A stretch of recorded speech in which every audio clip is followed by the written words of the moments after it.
오늘 믿음인가 확신인가 첫 번째 수요 말씀 여행을 나누고자 합니다. 허락하신 방법이 아닌 이란 제목인데요. 여러분, 저희 집안은 할머니로부터 신앙생활을 했습니다. 그래서 할머니께서 먼저 예수를 믿으시고 그 덕분에 온 집안이 예수를 믿는 축복을 누리게 되었습니다. 게다가 하나님께서 은혜를 주셔서 저희 집안에 2대째 목사가 나왔습니다. 아들 목사, 그리고 저 손자 목사. 아들과 손자가 목사가 되기까지 할머니께서 얼마나 많은 기도를 하셨겠어요. 할머니는 늘 방에서 성경을 읽는, 또 늘 기도하시는 모습을 저에게 보여주셨고, 돌아가실 때 유품을 정리해 보니까 할머님이 쓰셨던 그 성경책이 정말 너덜너덜해질 정도로 그렇게 많이 읽으셨더라고요. 어릴 적 기억을 좀 더듬어 보면 할머니는 늘 방에서 아들과 손자를 위하여 중얼거리면서 기도해 주셨어요. 하나님, 우리 아들 목사 목회 하나님 도와주십시오. 하나님, 우리 손자 춘경이 앞날의 앞길을 열어주십시오. 그렇게 늘 기도하셨던 할머니셨습니다. 지금 돌아보면 할머니의 기도와 간구가 오늘의 저를 만들지 않았을까라는 그런 생각을 하게 됩니다. 여러분, 할머니께서 저를 정말 많이 예뻐해 주셨어요. 물론 예쁘게 생겼기 때문에 그러기도 하지만 제가 독자입니다. 독자여서 너무나 예뻐해 주셨습니다. 늘 저를 보시면 이렇게 손을 만지작 주물럭주물럭 하시면서 손을 만지작 하셨는데, 제 손을 만지작 거리시다가 이렇게 손을 이렇게 쭉 펴십니다. 펴시고 나서 제 손을 유심히 보시면서 하시는 말씀이, 우리 춘경이는 생명선이 길어. 오래 살 것 같아. 우리 춘경이는 그런데 이 재물선이 왜 이 모양이냐. 손가락 사이로 지나가면 재물이 샌다고 하던데 라고 하시면서 손금을 봐주셨던 그런 기억이 있습니다. 잠잘 때면은 제 방에 들어오셔서 머리를 북쪽에 두고 자면 안 된다고, 그래서 자는 아이를 이렇게 돌려서 잠자리를 방향을 잡아주시곤 했습니다. 돌아보면 할머님께서 권사님이셨지만 옛 어른들로부터 배운 미신 사상을 다 버리지는 못하셨던 것 같습니다. 할머니께서 사시던 시대를 생각해보면 좀 이해가 돼요. 유교와 토속신앙이 지배하고 있었던 시대였기 때문에 하나님을 믿는다 하면서도 미신과 그 신앙이, 복음이 혼합되어져 있는 상태로 사셨던 것입니다. 그 할머니의 생애를 다시 한번 좀 생각해 보면서 우리가 바른 신앙을 가지고 하나님을 섬기는 것이 무엇인가 한번 깊이 생각해 보게 되는 것입니다. 여러분, 미신이라는 단어가 있는데요, 한자를 보니까 이 미신이라는 단어는 미혹할 믿을 신자를 씁니다. 네이버 사전에는 뭐라고 미신을 정의하고 있는가 하면, 비과학적이고 비합리적인, 어리석어서 그릇된 신앙을 믿는 믿음이다, 이렇게 정의를 하고 있습니다. 하지만 저는 이 미신을 좀 이렇게 짧게 정의하고 싶어요. 미신이란 없는 것을 믿는 것이다. 즉, 하나님이 아닌, 하나님께서 우리에게 허락하시지 않은 모든 것을 미신이라고 말할 수 있습니다. 여러분, 세상에는 애초부터 실체가 없고 존재하지 않았던 것일 뿐만 아니라 하나님께서 우리에게 주신 바 없는 것들이 많이 있습니다. 미신이라는 것은 인간들이 상상하여 만들어 놓고 심지어는 그것을 하나님이 주신 것이라고 잘못 믿는 것들을 이야기합니다. 문제는 뭐냐면, 하나님을 믿는 성도들조차도 세상이 만들어 놓은 교훈과 풍조에 밀려서 흔들리며 요동치며 살고 있다라는 것입니다. 여러분, 제가 오늘 여러분들에게 한번 묻고 싶어요. 여러분들의 믿음에는 미신적 요소가 없습니까? 아마 어느 그리스도인도 자기 자신의 신앙을 미신적이라고 말하는 사람은 없을 것입니다. 그러나 문제는 우리가 그리스도인으로서 하나님의 진리에서 벗어난 채 미혹해하는 것들을 따르고 있다는 것 자체를 잘 모르고 산다라는 것입니다. 오늘 성경에 나오는 사울 왕이 바로 그런 사람이었습니다. 사울 왕이 어떠한 사람입니까? 여러분들이 알고 있다시피 하나님께 기름 부음 받은 이스라엘의 초대 왕이었습니다. 하나님의 영이 강력하게 역사하셔서 한때는 예언까지 했던 사람이 바로 사울 왕이었습니다. 하나님의 능력을 받아서 전쟁에 나가 수도 없이 승리하였던 그런 용맹한 전사였습니다.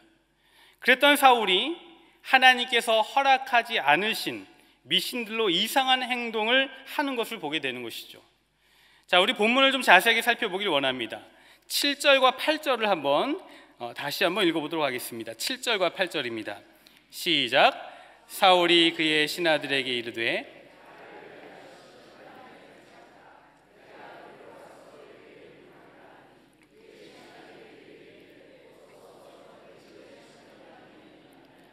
사울이 다른 옷을 입어 변장하고 두 사람과 함께 갈새 그들이 밤에 그 여인에게 이르러서는 사울이 이르되 청하노니 나를 위하여 신접한 술법으로 내가 내게 말하는 사람을 불러 올리라 하니.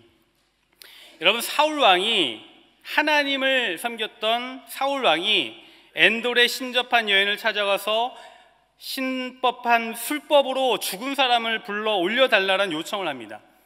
이건 참으로 이상하죠.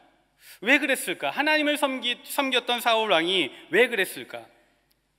오늘 본문 사무엘상 28장 3절을 보시면 이 사울 왕이 얼마나 이상한 행동을 하고 또 앞뒤가 안 맞는 행동을 하고 있는지 자세하게 말씀하고 있어요.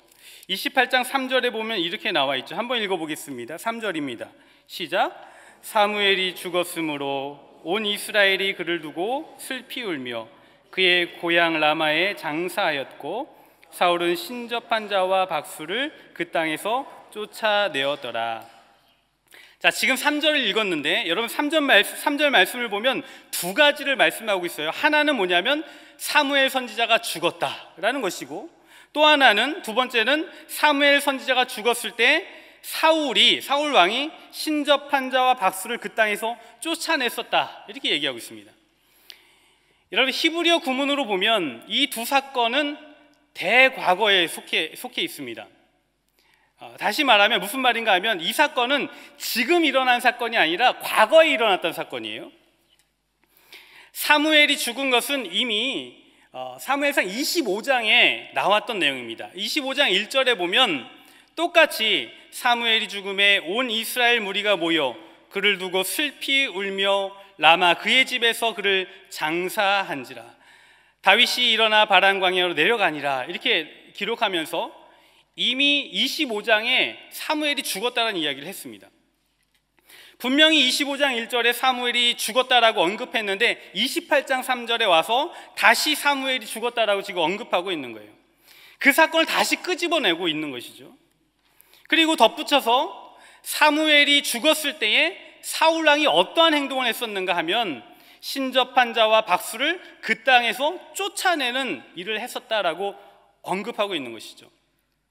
이런 과거의 일을 고의적으로 지금 언급하면서 다시 끄집어내고 있는 거예요.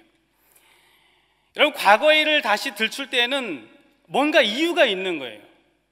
도대체 왜 과거의 일을 들추고 있는 것인가?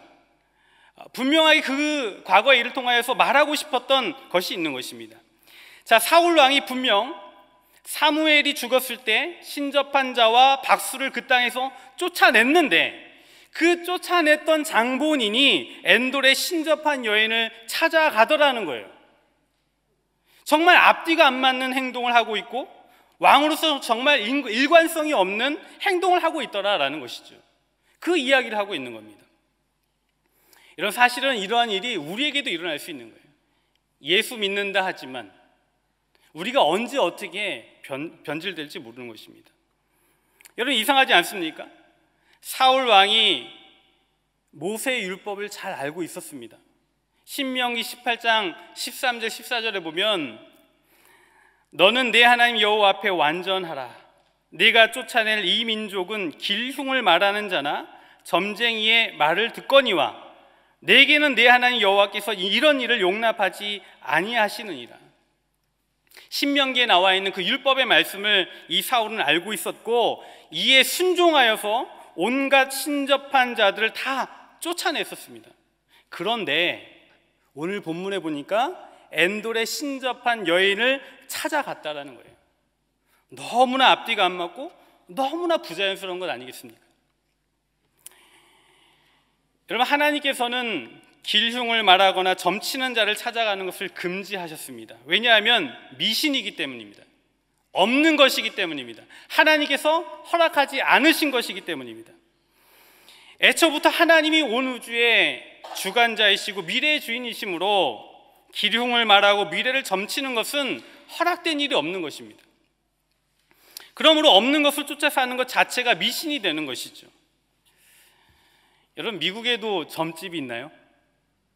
미국에도 무당이 있나요?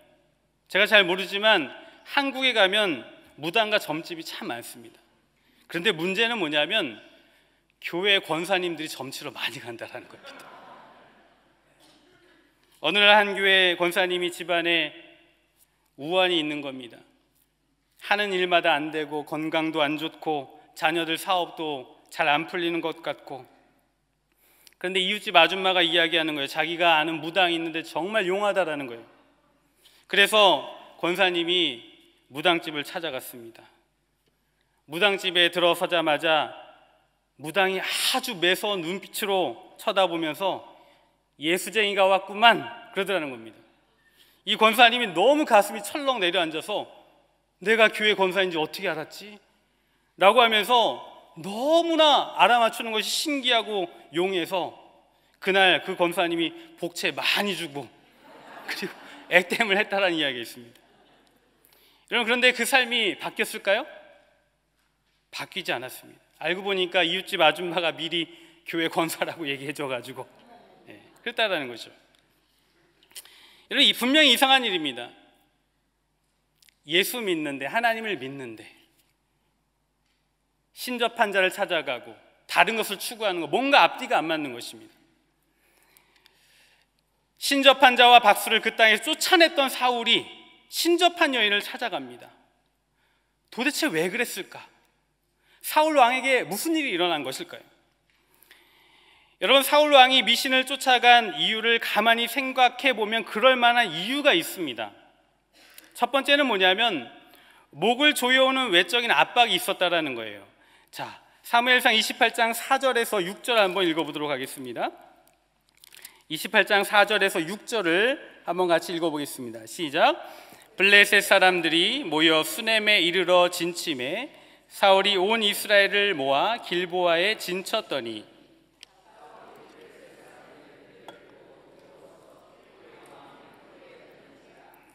사울이 여호와께 묻자오되 여호와께서 꿈으로도 우림으로도 선지자로도 그에게 대답하지 아니하심으로.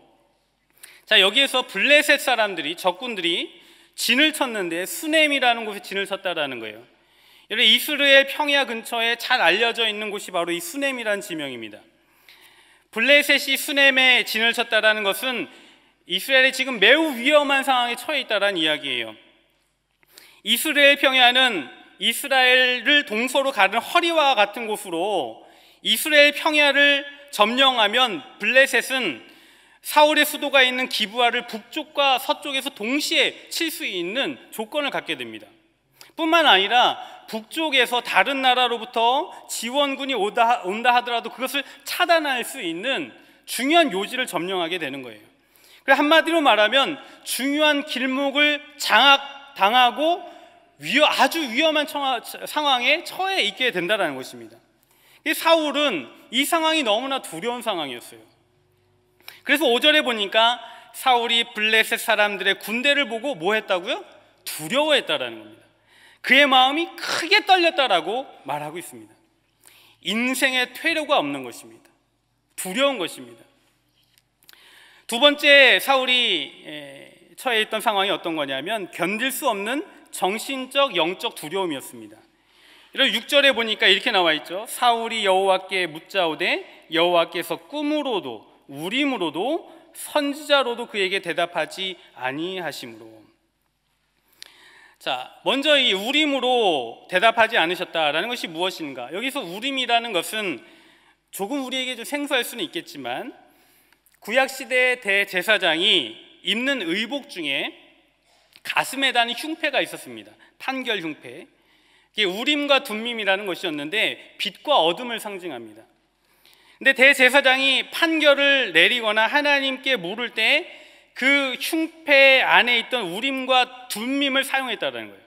그런데 한 전통에 의하면 대제사장이 하나님의 뜻을 물을 때에 흉패 안에 있는 이 보석들이 빛을 내면서 그 질문에 응답을 했다, 이런 이야기들이 있습니다.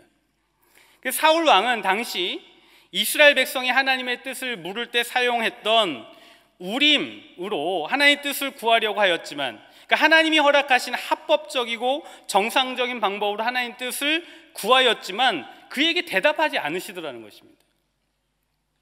두 번째, 선지자로도 대답하지 않으셨다. 이게 무슨 말인가 하면, 여러분, 사울 왕에게 있어서 늘 옆에 있으면서 하나님의 뜻을 알려주었던 선지자가 있었어요. 그 사람이 누군가 하면 바로 사무엘이에요. 그런데 아까 보면 사무엘이 어떻게 했다고요? 죽었다라는 것이죠. 여러분, 사울 왕에게 있어서 이 사무엘은 영적인 아버지예요. 절대적으로 신뢰하고 의지했던 사람입니다. 늘 하나님의 뜻에 대해서 가르쳐 주었고, 듣든지 아니 듣든지 하여튼 하나님의 뜻을 가르쳐 주었고 지도하였던 영적인 아버지였습니다. 중요한 전쟁 때마다 전쟁이 주는 의미와 하나님의 뜻, 그리고 더불어 왕이 어떤 역할을 해야 되는지, 어떤 조치를 해야 되는지 조언해 줬던 아버지요 선지자였습니다. 그런데 3절에 이 사무엘이 죽었으므로 라고 말씀하고 있어요. 사무엘 선지자가 죽고 없으니까 정서적으로, 영적으로 두려움이 엄습해 오는 것입니다. 견딜 수가 없는 거예요. 사울 왕은 블레셋이 쳐들어온 그 외적 위기 상황에서 의지할 정신적인 아버지, 선지자마저 없는 그 상황 가운데 영적인 혼란에 빠져서 극심한 두려움과 불안에 시달렸던 것입니다. 여러분, 우리가 신앙생활을 할 때 평소에는 우리의 문제점을 별로 발견하지 못해요. 그런데 두려움이 엄습하고 또 상황적으로 어려움에 처해 있을 때 우리의 신앙의 밑바닥이 드러나게 되어 있습니다. 실직하고 부도 직전에 놓여져 있고, 건강의 위험 신호가 오고 죽음 앞에 놓여져 있을 때, 그리고 자녀들이 속썩이고 자녀들의 문제가 크게 발생했을 때에 그 외적인 문제와 함께 믿음의 균열이 일어나기 시작하는 거예요. 게다가 그 문제 앞에서 기도하고 말씀 보고 또 예배 가운데 나아갔지만 아무런 도움을 얻는 것 같이 못할 때, 그 순간이 신앙인에게는 큰 위기가 되어버리는 것입니다. 그때의 인생의 신앙의 밑바닥이 다 드러나게 되어버리는 것이죠. 이런 문제는 신앙의 밑바닥이 드러날 때 하나님의 진리가 아닌 다른 것으로 문제를 해결하려고 하고, 하나님이 아닌 다른 것으로 그 문제의 해결의 돌파구를 찾으려고 하는 그 욕구가 우리 안에 꿈틀거리기 시작한다라는 것입니다. 여러분들은 어떠신가요? 미국이라는 이 타국 땅에서 외적 위기를 수도 없이 경험해 보셨을 것입니다. 외롭고 힘들고 언어도 안 통하고 신분도 어렵고 큰 외적 어려움에 처한 적이 한두 번이 아니실 것입니다. 제가 최근에 이제 머리를 이렇게 이발을 하기 위해서 갔는데 저희 교회의 성도님이셨습니다. 근데 예수를 어떻게 믿게 되셨는가 여쭤보니까 미국에 와서 너무 힘들었대요. 자식 속썩이고 그리고 여러 가지로 먹고 사는 문제가 너무 쉽지 않아서 자기가 한국에 살 때는 예수 안 믿었는데, 교회 안 나갔는데 미국 와서 예수 믿게 됐다라는 거예요. 수도 없는 그 외적인 그 공격, 어려움, 참 힘든 부분이지만 여러분, 우리도 그런 것도 겪고 있지 않습니까? 근데 그때 우리는 무너질 수도 있고 다시 살아날 수도 있고 그렇다라는 거예요. 여러분, 우리가 외적인 그 어려움에 처해 있을 때 나름 이전에 해왔던 방식으로 교회에 와서 기도도 하고 예배도 참석하고 해봤지만 그마저도 별로 효험이 없다고 느껴질 때, 그때처럼 마음이 흔들릴 때가 없습니다. 그때에 우리 마음속 밑바닥에서 하나님이 허락하지 않으신 다른 것으로 돌파구를 찾으려는 움직임, 꿈틀거림들이 시작된다라는 거예요. 이것이 바로, 이 순간이 바로 영적인 위기라는 것이죠. 여러분, 사울 왕이 하나님께 뜻을 물었지만 그 뜻을 알 수 없게 되자 하나님께서 금지하신 방법을 사용합니다. 사무엘의 죽음과 함께 신접한 자와 박수들을 다 내쫓았던 사울이 지금 신접한 여인을 찾아가고 있는 거예요. 자, 7절을 보시면 사울 왕은 신하들에게 나를 위하여 신접한 여인을 찾으라. 내가 그리로 가서 그에게 물으리라. 이렇게 말합니다. 신하들이 엔돌이라는 곳에 신접한 여인이 있다라고 추천을 합니다. 히브리어로 에셉 바알랏 옵이라는 단어인데 직역하면 뭐냐면 홀령을 관장하는 여인이라는 뜻입니다. 저승의 홀령들을 관장하는 영매인 것입니다.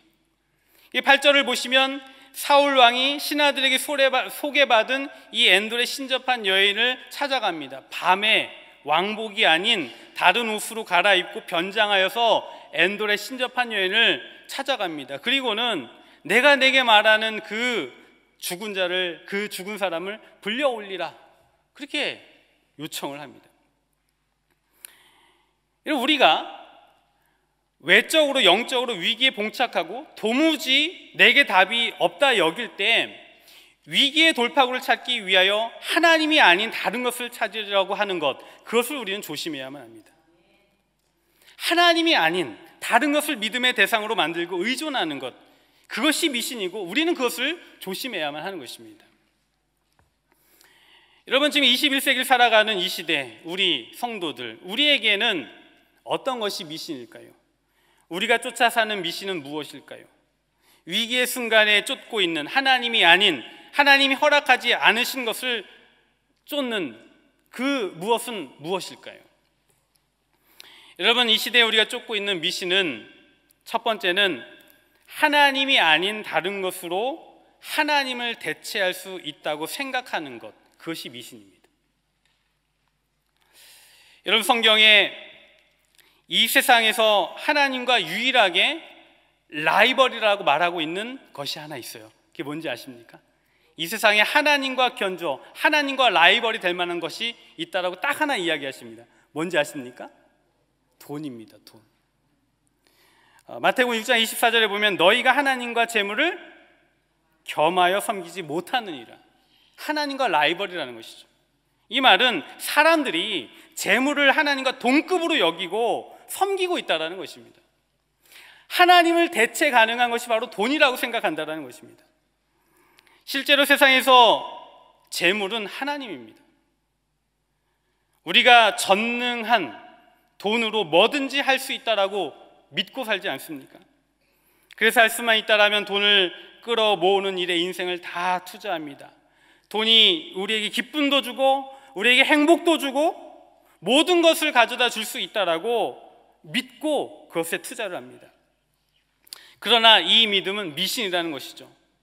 세상에 하나님과 대체 가능한 것은 아무것도 없다라는 사실을 믿는 저와 여러분 되시기를 소망합니다. 우리는 자칫 잘못하면 재물이 신앙이 되어버리고 인생의 주인이 되어버립니다. 여러분, 한국에 한때 갑질로 언론을 떠들썩하게 했던 모 웹하드 회사 회장이 한 명 있습니다. 이 사람이 한국 IT계의 엄청난 거물이었습니다. 온갖 엽기적인 행동과 폭행으로 구속되었던 사람인데 엄청난 돈을 가지고 있었던 사람입니다. 근데 이 사람이 웹하드라는 것을 운영해서 돈을 많이 벌어들였는데 이 사람이 어떻게 돈을 벌어들였는가 하면 온갖 불법 성인 영상물, 포르노 등을 팔아서 수익을 얻었고 부자가 되었습니다. 근데 이런 놀라운 사실은 이분이 그리스도인입니다. 기독교인입니다. 이분이 청년 시절에 어떤 목사님이 예언해 주기를 부자가 되고 대성할 사람이라고 예언해 줬다라는 거예요. 결국 재물과 돈은 많이 소유했는지는 모르겠지만 하나님이 아닌, 하나님이 허락하지 않으신 수단과 방법으로 미신에 의하여 산 것 아닐까 생각을 하게 됩니다. 여러분, 그렇다고 우리가 재물과 돈을 경멸하고 멀리하라는 것이 아니라 재물과 돈이 우리의 주인이 되고 우리를 지배하지 못하도록 우리는 하나님 앞에 간구하여야 하고 경계해야 할 줄 믿습니다. 두 번째, 우리가 쫓아 사는 미신은 무엇일까? 세상 사람들의 추천과 소문이라는 거예요. 이런 사울 왕은 신하들의 추천을 듣고 엔돌에 신접한 여인을 찾아갑니다. 사람들의 소문, 용하다라는 그 소문을 따라 그 여인을 찾아갑니다. 여러분, 많은 그리스도인들이 예수를 믿는다 하지만 세상 사람들이 용하다라는 곳을 찾아가고 자신의 인생을 맡깁니다. 여기 미국은 제가 잘 모르겠지만 한국에는 사람들이 어디 가나 집을 사면, 어디에다가 집을 사면 집값이 오른다더라, 그 한마디에 사람들이 몰려듭니다.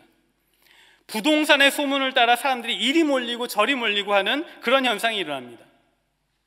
또 어떤 학원에 가면 좋은 대학에 보낼 수 있다 하더라, 그 한마디에 학부모들이 이리 갔다 저리 갔다 합니다.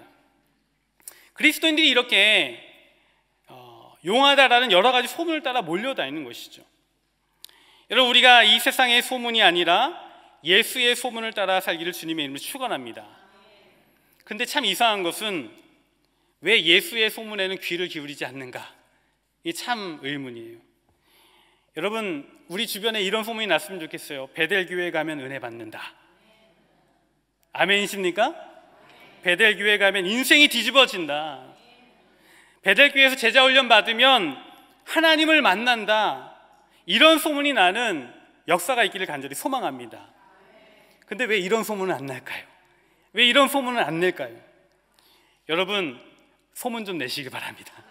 우리 옆 사람에게 한번 이렇게 고백했으면 좋겠어요. 우리 소문 좀 냅시다. 시작. 우리 소문 좀 냅시다. 특별히 우리 부흥회 앞두고 있는데요, 부흥회 소문을 좀 냈으면 좋겠고 다 은혜 받았으면 좋겠습니다. 이상하게도 부동산, 주식, 먹는 것, 즐기는 것, 이런 소문은 다 찾아다니면서 은혜 받고 기도하고 예배하는 곳은 찾지 않습니다. 여러분, 우리가 이 세상의 소문이 아니라 예수의 소문을 따라가는 저와 여러분 되시기를 소망합니다. 세 번째, 우리가 쫓아 사는 우리가 쫓아 사는 미신은 뭔가? 지금 말고 나중에 해도 된다라는 믿음이 미신입니다. 여러분, 사울 왕이 하나님께서 우리 힘으로도 선지라도 응답하지 않으시자 하나님이 허락하지 않으신 방법으로 돌파구를 찾으려 했습니다. 여러분, 한번 묻겠습니다. 여러분, 예배를 참석하고 기도할 때 하나님이 응답하시던가요? 매 순간마다 응답하시던가요? 아무 소리도 들리지 않는 것 같고 아무런 감동도 없고 무덤덤하지 않습니까? 아니라고 크게 얘기하고 계시네요. 여러분, 우리가 아무런 감동이 없고 또 하나님의 응답이 없는 것 같은 그 순간에 우리는 하나님이 허락하지 않는 미신에 빠지기 쉽다는 것입니다. 어떤 미신인가? 지금 아니어도 괜찮다라는 거예요. 지금 아니어도 나중에 은혜 받으면 되지 뭐, 다음 주에 은혜 받으면 되지 뭐, 은혜를 미뤄도 된다라는 믿음이 작동이 되는 것입니다. 지금 이 순간 은혜 받지 않아도 된다는 믿음, 그것이 미신이지 않겠습니까? 여러분, 하나님께서는 고린도 후서 6장 2절 이렇게 말씀하고 있어요. 이르시되 내가 은혜를 베풀 때 너희가 듣고 구원의 날에 너를 도왔다 하셨으니 보라, 지금은 은혜 받을 만한 때요, 보라, 지금은 구원의 날이로다. 아멘. 지금이라는 거예요. 여러분, 저는 목회를 하면서 수도 없이 이런 말을 듣습니다. 나중에 시간적 여유가 되면 좀 돈 좀 벌면 갈게요, 목사님. 목사님 요즘 너무나 바쁩니다. 나중에 교회 갈게요. 나중에 은혜 받을게요. 나중에 영상 볼게요. 수두룩하게 듣는 이야기입니다. 그러나 여러분, 은혜는 나중이 아니라 지금입니다. Here and now. 여러분, 지금이 은혜 받을 만한 때요, 구원의 날인 줄 믿으시기를 주님의 이름으로 축복합니다. 여러분, 우리가 하나님 앞에 나왔을 때 지금 아니면 안 되고 지금 은혜 받지 않으면 기회가 없습니다라고 고백하면 하늘 문이 열립니다. 하나님이 역사하십니다. 지금 아니면 안 됩니다라고 크게 부르치며 기도할 때 하늘이 요동하고 우리 인생이 흔들리는 놀라운 역사가 나타나는 것입니다. 말씀을 정리합니다. 우리의 삶을 한번 돌아봅시다. 혹시 사울 왕과 같이 하나님의 진리에서 벗어난 것, 하나님께서 애초에 우리에게 주신 바 없는 미신을 쫓아 사는 삶을 살고 있지 않습니까? 미신이란 비과학적이고 비합리적인 종교적 맹신을 말하기도 하지만 영적으로 하나님의 진리에서 벗어난, 하나님이 허락하시 않으신 것을, 없는 것을 믿는 믿음을 말합니다. 여러분, 이 세상에 하나님이 아닌 다른 것으로 대체 가능하다라고 여기는 것, 그것이 미신입니다. 사람들의 추천과 소문을 쫓아 하나님이 허락하지 않으신 것을 쫓는 것이 미신입니다. 지금 은혜가 없고 감동이 없고 응답이 없음에도 불구하고 괜찮다 말하고 나중에라고 말하는 것이 미신입니다. 지금 이 자리에서 하나님을 만나고 이 베델교에서 하나님을 경험하고 이 예배에서 은혜에 흠뻑 젖고 세상에서도 승리하는 저와 여러분들이 되시기를 주님의 이름으로 축복합니다. 이제 우리 함께 찬양하고 또 하나님 앞에 기도했으면 좋겠는데, 세상 흔들리고 사람들은 변하여도 나는 주를 섬기리. 우리 함께 찬양하며 나가도록 하겠습니다. 세상 흔들리고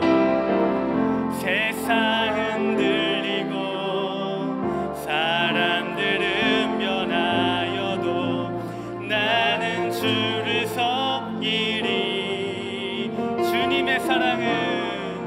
주님의 사랑은 영원히 변하지 않네. 나는 주를 신뢰해. 아멘. 오직 믿음으로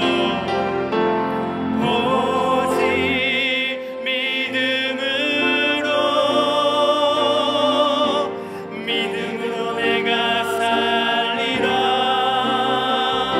오직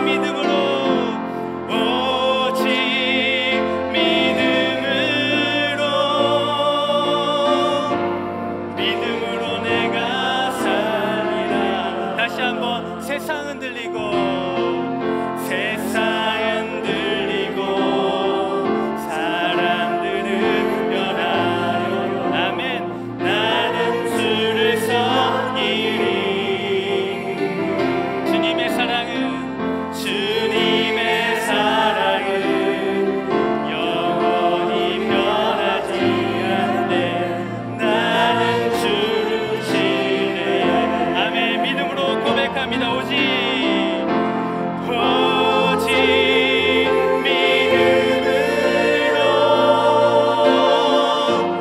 믿음으로 내가 살리라.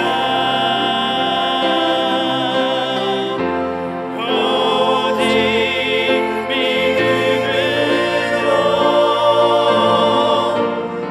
믿음으로 내가 살리라.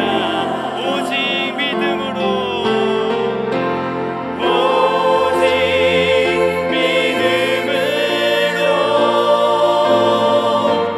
믿음으로 내가 살리라. 아멘. 오직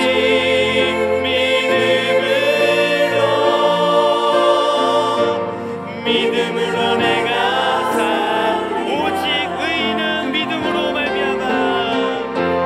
오직 의인은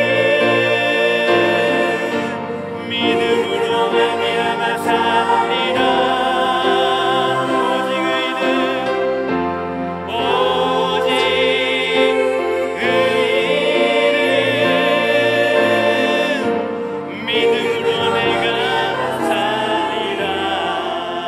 이 시간 우리 함께 기도하기 원합니다.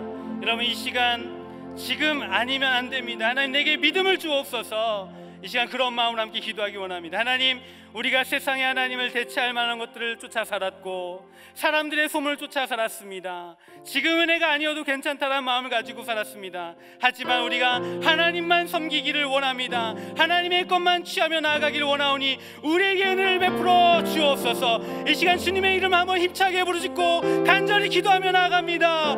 주여, 하나님 아버지, 이 시간 우리와 함께하여 주시기를 원합니다. 우리가 아버지 하나님 주님을 섬긴다 말하지만 아버지 하나님, 세상에 하나님을 대체할 만한 것들을